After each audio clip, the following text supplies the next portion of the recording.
With all the progress that's been made on issues of race and equality, some Americans see racism as a problem of the past. Some recent polling has in fact shown that almost half of Americans think that discrimination against whites is just as prevalent as discrimination against blacks and other minorities. But anti-racism author and activist Tim Wise is pushing back. He's exploring the subject in a new film called White Like Me. Let's take a look at the trailer. When it comes to race, we've overcome quite a lot in this country. Slavery, Civil War, segregation. We've even elected a black man to the highest office in the land. Change has come to America. But as tempting as it might be to celebrate these things as signs that we've entered into a period of colorblind, post-racial harmony, we have to admit that we're moving forward in this world and that race issues are moving to the periphery. I think those problems are largely behind us. the fact is, racial inequalities still exist. Today, there are more African Americans in prison or jail on probation or parole than were enslaved in 1850, a decade before the Civil War began. And racial bias still affects the way we view others. And when we fail to recognize that, we not only continue to do an injustice to people of color, we end up doing damage to white folks as well.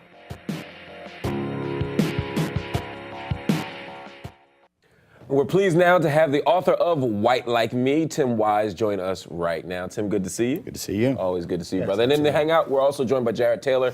He's a journalist and advocate for racial realism. He'll talk about what that means later. Matthew Heimbach is a Townsend University student, and he is the creator of the White Student Union. And we're joined by the eminent Professor Michael Eric Dyson. He's a professor of sociology at Georgetown University. We're going to go to the Hangout a little bit later, but first, Tim, I want to spend some time with you. Talk to me, first of all, about this documentary. Why was it necessary for you to make it? Well, I just think right now, particularly ever since the election of President Obama, there's been this constant narrative, and it's been coming from people on the right, but also to some extent white liberal folks as well, that race is really an issue that's behind us, that we're living in this post-racial era. And I've written, 3 books sort of pushing back on that concept.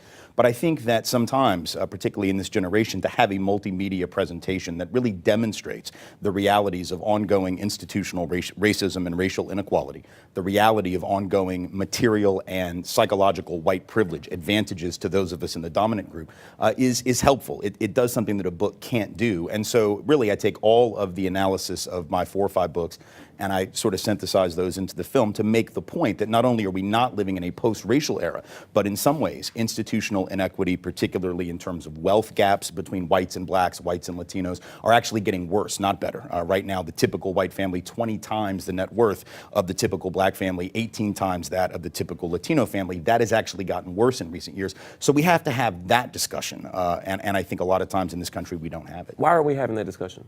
Well, on the one hand, I make this point in the film and in my books, white Americans have never really wanted to confront the reality of racism. Even in the early 60s, there's a clip in the film where they go out and they talk to white folks on the streets in 1962, 1963 and ask them about the civil rights bill that was pending at the time or about the March on Washington. And these white folks are like, well, I don't see what all the fuss is about. And actually Gallup polls, even then, before the Civil Rights Act was even passed, found that most white folks thought blacks had fully equal opportunity in housing, education, employment. So white denial has been a long-standing problem in the That's country. an interesting point you're making here. It wasn't that they said we don't want black people to have equal access.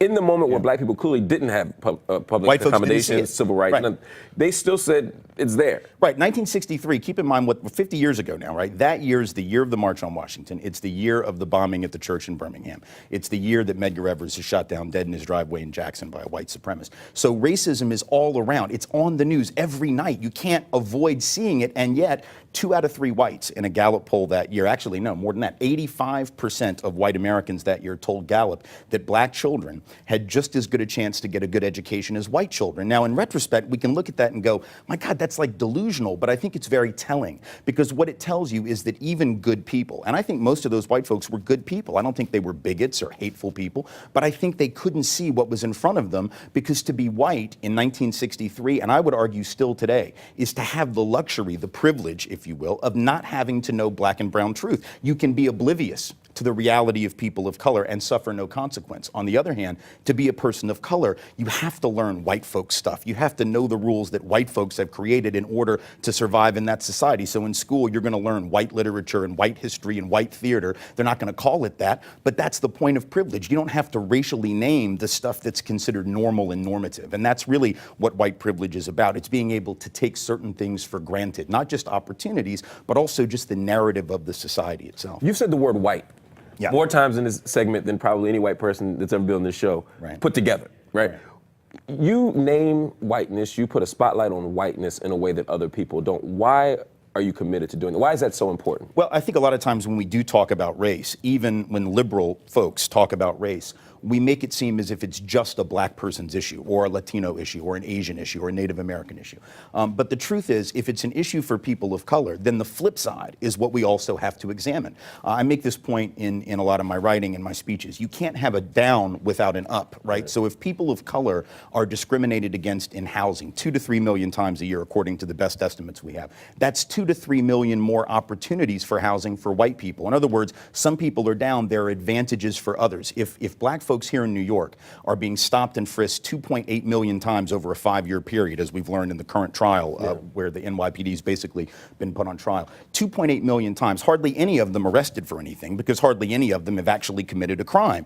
But white folks here in this city, for instance, when we're walking around, even if we do have drugs on us, even if we use drugs and sell drugs, and the data says white folks do that at the very same rates as the rates that black and brown folks do, we have the luxury of knowing we're not going to be suspected. We're not going to be searched. We're not going to be frisked. We're not likely to be arrested. We're not going to jail. I think unless we talk about the upside of the racial structure, not just the down, we're being dishonest. We're only looking at one half of the puzzle. You mentioned trials. Another trial that's been big, obviously, in the last month has been the trial of George Zimmerman, which some would argue has turned into the trial of Trayvon Martin, the trial of Rachel Gentile, the trial of everybody else but George Zimmerman. How does a trial like that speak to the issues you talk about in your documentary? Well, I think it does in a lot of ways. One of the things we talk about in the film is that racial profiling and the criminal justice system is probably the greatest single area or arena of racial privilege. It's knowing, for instance, that if on that night in February when George Zimmerman shot Trayvon Martin, had Trayvon Martin been Trevor Martin, a white guy in a hoodie,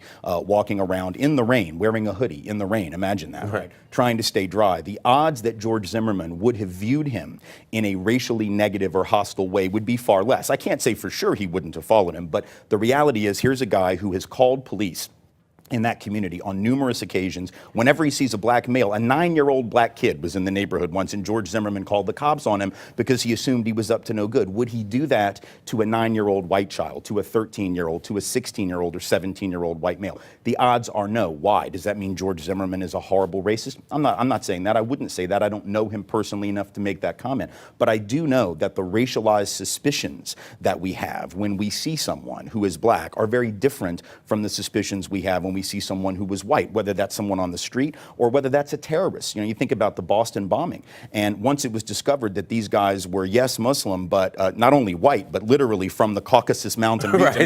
They are the most Caucasian people like in the country right now, and yet Islam has been racialized to such an extent, people didn't know what to make of that. That's also white privilege. It's knowing that you can have hundreds, and I actually listed on my website an article, 153 white, presumably Christian by their own claims, terrorists in the last 30 years in this country, and almost none of them stick in the public imagination as terrorists. Why? Because white folks, when we act in negative ways, whether it's crime, street crime, whether it's terrorism, whether it's drug use, whatever it is, our sins, our foibles, if you will, don't get racialized. And that's what the film tries to address, and what I think the George Zimmerman situation speaks to as well. Comment comes in from Brooks Bain, says, Wise isn't white, he's Jewish. Trust me, he doesn't present a white paradigm.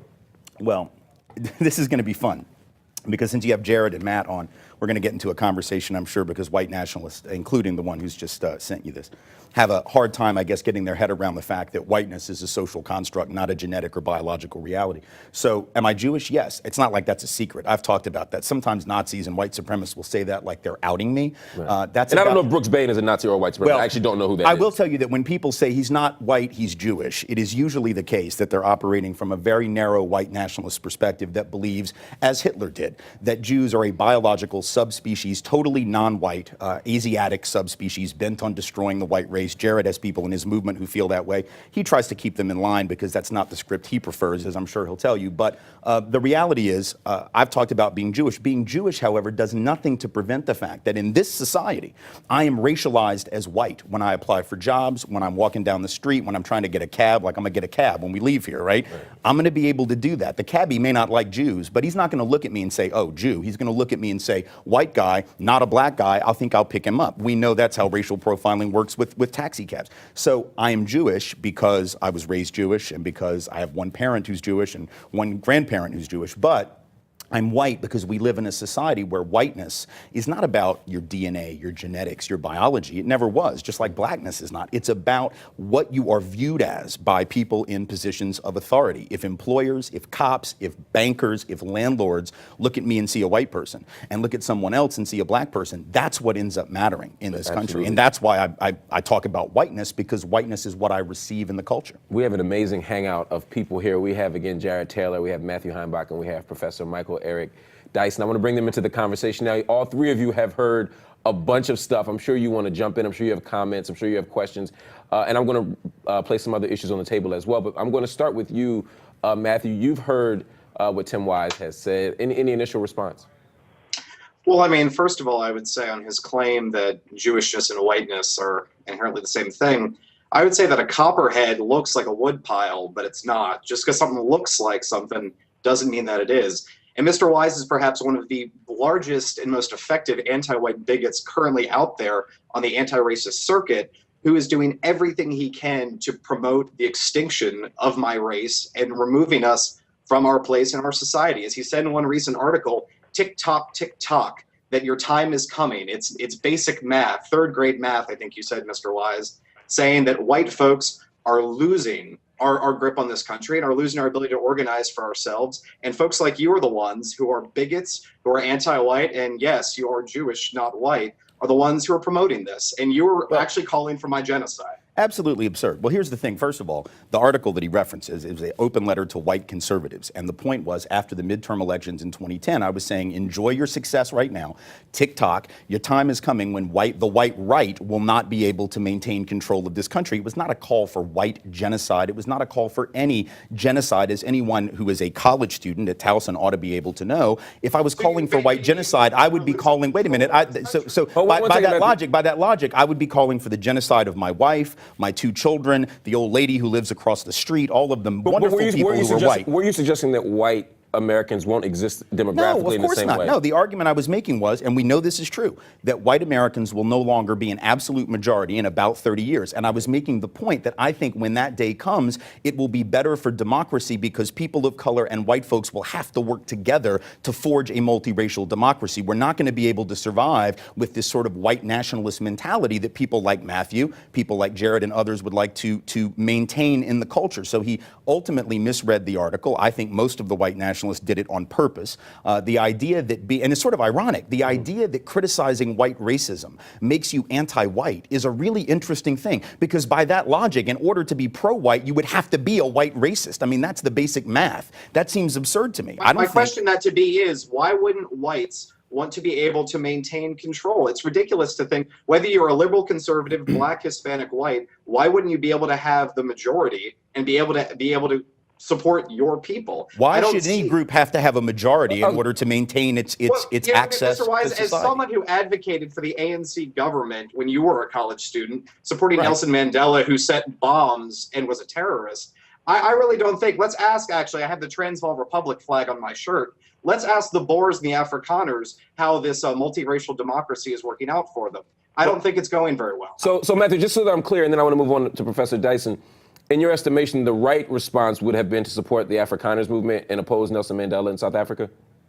I would say yes, because Nelson Mandela, again, he was offered to be released from prison if he would renounce violence, and he wouldn't do it. I say the Church Street bombing alone is a reason why someone should be kept in jail for the rest of their life. Terrorism is not the answer to problems within a society. This coming from Especially somebody. killing This children. coming from somebody who defends a political movement of white nationalism that has historically used the most incredible violence to conquer this entire continent and to enslave others and to eliminate indigenous people, lecturing people of color about violence. I find that precious. I want to bring Professor Dyson in because we could pursue this line on its own probably for a half hour. Professor Dyson, you've been hearing a lot over the last 15 minutes or so, and I'm sure you have a lot to add here. But I want to start with this question about whiteness. And there was an interesting article that came up in the HuffPost here. Can we bring this up, guys?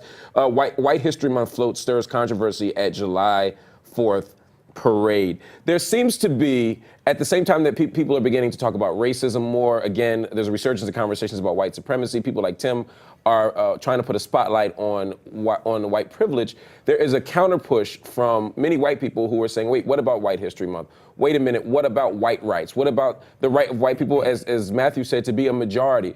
How do you make sense of that kind of pushback in the era of not just Obama, but in the era of this renewed conversation? Well, Brother Mark, I thank you for having me on. I'm tempted to say I yield my time to Tim Wise. I want him to have as much to say as possible, because the reality is, for our two guests in particular, they're going to hear of Tim Wise far more than they hear your brilliance or my insight. Having said that, the reality is that, look, whiteness has been equivalent to universality in our culture. That which is seen as normal, that which is seen as true, that which is seen as beautiful, that which is seen as something that is, helpful and not harmful. So when whiteness has been considered equivalent to all the good stuff, and everything else that falls outside beyond literally the pale of whiteness is seen as somehow pathological and non-productive, then you have people like Brother Matthew and like Brother Jared, who may be defensive about whiteness because they think it's erosion, the erosion of whiteness, a symbolic capital in which they've invested, as Mr. Wise has pointed out there, that the erosion of whiteness means the erosion of their humanity, because their whiteness and their humanity has been made equivalent. But what I think the best of the anti-racist movement has been about, especially from white Americans, is to dislodge and disassociate whiteness with humanity and talk about the fact that these things, when he says a social construct, that means you ain't born with an inherent sense of what it means to be white or black or red or brown in this country. You await the society in which you live to give you meaning. So when you ask me the question, why is this stuff popping off now? Well, when you have the perception that Obama, when you look at it in terms of empirical numbers, we ain't got but one president out of 44, all right? Okay, he's half white, 43 and a half. You've got, the heads of major 500, Forbes 500 corporations, not many black people. When you talk about who runs American educational system, not many blacks. So we've already got the numbers that Mr. Wise has given us about home ownership, disproportionate incarceration and the like. When you look at the situation for African American and other minority people in this country, we ain't got a foothold in most of the economic pies of American society. We don't run stuff. We run jails in the sense of our numbers. We are over incarcerated because of nonviolent drug offenses. So the perception of whiteness as paranoia, panic, and the response of somehow feeling that they are being eroded, that they are being displaced, that they are no longer central. The control that they used to exercise in American culture by virtue of force, and I think, Brother Matthew, by terror. What is it but terror when you blow up a church? Not the 6th Street bomb, the 16th Street bombing, when white men bombed black children, or when a white man went around bragging about killing Medgar Evers. These are acts of racial terror in the context of America that have never been punished because the punishment was associated with blackness. So I think now, to end, Mark, the reality is that the perception of white paranoia and panic in response to black progress, as limited as it has been, suggests to white supremacists and white nationalists and white purists that their day is over, that the rule, reign, and tyranny of white supremacy and white logic has been eroded. And now what we've got to come to grips with is the fact we got to make arguments based upon our reason and upon our political cogency, and not because of power. And I think that leads to a kind of paranoia in many whites, besides the ones we have on the program here today. I appreciate that insight. Jared, I want to give you an opportunity to respond to that. I'm sure you have a lot to say. One of the things here, though, that's come up is this idea of white panic, this idea of white paranoia, and this idea that perhaps white people have an anxiety about losing the country, so to speak. And we heard a lot of that talk in the age of Obama. How do you make sense of this moment in terms of that key point? Well, I find it very interesting that on the one hand, white people are suffering from paranoia and panic, and then at the same time, they're apparently enjoying white privilege. It seems to me that you guys at least ought to get your story straight. Obviously, white people have been the majority in this country for a long time, and if current trends continue, they will cease to be the majority. They're told over and over and over again that they should celebrate diversity. What I would like to know is why white people should be celebrating their dwindling numbers and decreasing influence. Only fools could be tricked into thinking that is something to celebrate. And I would defy you to find any non-white country in which the majority, if it were threatened, could be tricked into thinking in those terms. Finally, as far as the fact that there are more black people in jail per capita than white people, there's a very, very simple explanation for that. It's for the same reason there are more men in jail than women in jail. Black people per capita commit more crimes than white people. Men commit more crimes per capita than women. And there's one thing, though, that I would certainly agree with Mr. Weiss about. There's no such thing as a post-racial America. I think there will never be a post-racial America. Race is a biological fact. The idea that it is somehow a sociological optical illusion, that idea is so wrong and so stupid that only very intelligent people could persuade themselves that it's true. The fact is, race is a natural identification that we all feel, and any attempt to build a multiracial society will be plagued by this natural identification of race. Here's what's fascinating. The only difference is, in the United States, whites have been forbidden to express any kind of natural identification by race. All of this business about white privilege, what a bunch of baloney. It certainly didn't save James Watson when all he suggested was that there may be biological reasons that blacks are less intelligent than whites. Out the door. Same for Jason Richwine. Where was white privilege? Where was white protection, white power, when he suggested that people immigrating to this country should be judged perhaps on the basis of IQ? White privilege isn't going, Mark, white privilege isn't going to keep a white person in their job when they say something that's racist or offensive to the people who employ them. That's not going to protect you from every single job. What it is going to do, however, is mean that if you're an African American with a college degree, you're still going to be twice as likely as a white person with a degree to be out of work. If you're Latino or Asian with a degree in this country, you're 40 to 50% more likely than whites with a degree to be out of work. It means that white men 25 to 34 are going to earn on average 1/3 more than black men 55 to 64 who have more experience in the workforce. It's not going to mean that every single competition is going to be won by a white person. It means that on balance, it still pays in the labor force, in the justice system, in the school system, in the housing market to be white. And I should point out with regard to Jared's argument about criminality, keep in mind a disproportionate amount of the increased incarceration in the last 30 years, as we talk about in the film, is from the war on drugs. The data on that is overwhelming. There is no statistically significant difference between the rates at which whites, blacks, and Latinos use drugs, but there is a 5 to 9 times greater rate of incarceration for black people for drug use. So white folks are doing the crime just as often, among young whites, actually more often, according to the CDC, but it's black and brown folks who are being stopped and arrested. So Jared's argument about incarceration simply mirroring crime rates is absolutely untrue with regard to the drug. Let's let him respond to that, Jared. Jared, that's an interesting point. I mean, there's certainly significant data to suggest that even when you control for outside factors, when whites and blacks do the exact same thing, there's a different criminal outcome, a different social outcome. How do you make sense of that? I make sense of it this way. Mr. Weiss is telling you about blacks and whites with degrees. He's not telling you what kind of degrees. He's not telling you the white might have a degree in computer science or a degree in astronomy, and the black person has a degree in black studies. If you really do a fine-grained analysis and you're really comparing proper apples to apples, you'll find that often a black person gets an advantage because there's such a thing called affirmative action in this country. The Supreme Court, in fact, just pronounced that, yes, diversity, meaning racial diversity, meaning discrimination against whites, is considered a national good, a national interest. It's worth discriminating against white people to get diversity in this country. But Mark, here's the fact about that case. Hold on, let me finish. White people are the only group that the government can officially discriminate against. To some extent, Asians are also victims of this too. But in order to promote less qualified Hispanics and blacks, you are officially allowed, you're even encouraged to discriminate against whites. Now, Tell me more baloney about white privilege. Well, here's the thing.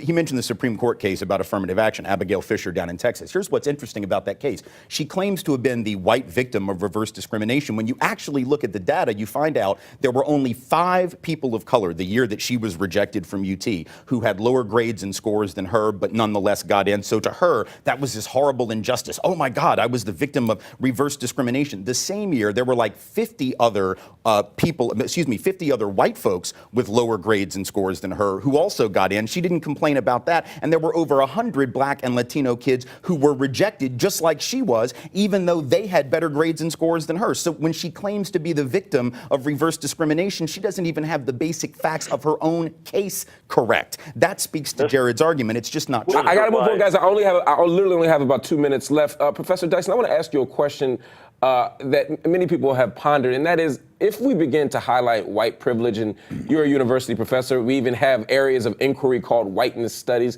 If we continue to put all this spotlight on whiteness, do we actually undermine the project of actually creating racial equality? In other words, we're just talking about white people again.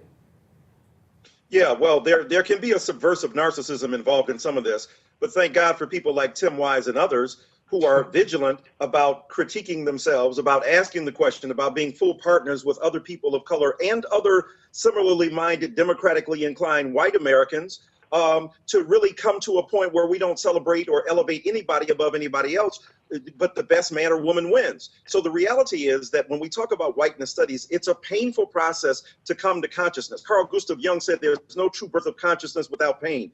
And the painful birth process we see of white America rebirthing itself, coming to a new consciousness is unmistakable. But the reality is, Mark, is that we've got to focus on how we deal with the consequences of whiteness wherever we find them. When Tim Wise says to Jared Taylor, look, it ain't that black people do more drugs, that Latino people do more drugs, it's the fact that they get caught more because they're being suspected more. That's something that even the naysayers against so-called anti-racism and the proponents of white supremacy have no answer for, because the bottom line is many mediocre drug-addled kids go to school. I teach some of them. They're wonderful young people, but they don't get the same kind of stigma and pathology associated with them as even well-achieving, high-minded African-American, Latino, and other students. So I got to bring Matthew in, because then we have to run. Matthew, there's a comment that came in from Kathy Sandrew. She said, Matthew is the prime example of why we are not a post-racial society. Anyway, we all originate from Africa, including whites, so his point is ridiculous. I bet if you trace his DNA, you will find African roots. Matthew, I don't know if that point disturbs you or not, but either way, I guess what I wonder is, at the core, do you see any value in saying, look, we all do originate from the same place, we all are African at the core, and maybe holding on to whiteness isn't as valuable as I may have thought it was? Well, no, whiteness, I mean, it's part of my identity. It's my race. It's my blood. It's my honor. And the thing about Mr. Wise, I think it's very interesting. The facts apparently are racist because, like Mr. Taylor said, ask Jason Richwine about what the facts did. He could prove it, got his PhD from Harvard, and that the facts apparently weren't enough. And Professor, I really do just think it's interesting when we talk about this white privilege. Matthew, hold on, slow down. Matthew, which facts? I just want you to be clear so we can.